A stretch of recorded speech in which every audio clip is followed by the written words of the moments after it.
रवि र बालेले दिए हर्कलाई सरप्राइज। अन्तिम समयमा रासपाले राप्रपालाई धोका दिँदै उपसभामुखमा श्रम संस्कृति पार्टीलाई समर्थन। दर्शकबिन नयाँ प्रतिनिधि सभा गठन भएपछिका राजनीतिक समीकरणमा नयाँ मोड आएको छ।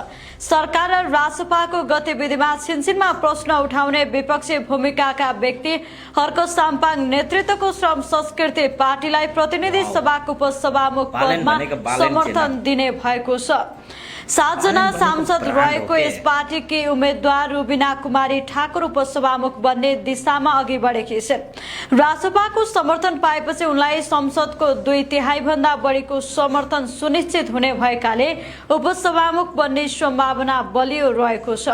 रासपाका महामन्त्री कविन्द्र बुर्लाकोटीका अनुसार नयाँ प्रतिनिधि सभामा परिवर्तनकारी दलहरूबीच सन्तुलन कायम गर्न रासपाले श्रम संस्कृति पार्टीलाई समर्थन गर्ने निर्णय गरेको। संवैधानिक प्रावधान अनुसार सभामुख र उपसभामुख फरक दल तथा लिङ्गका व्यक्तिले पाउनु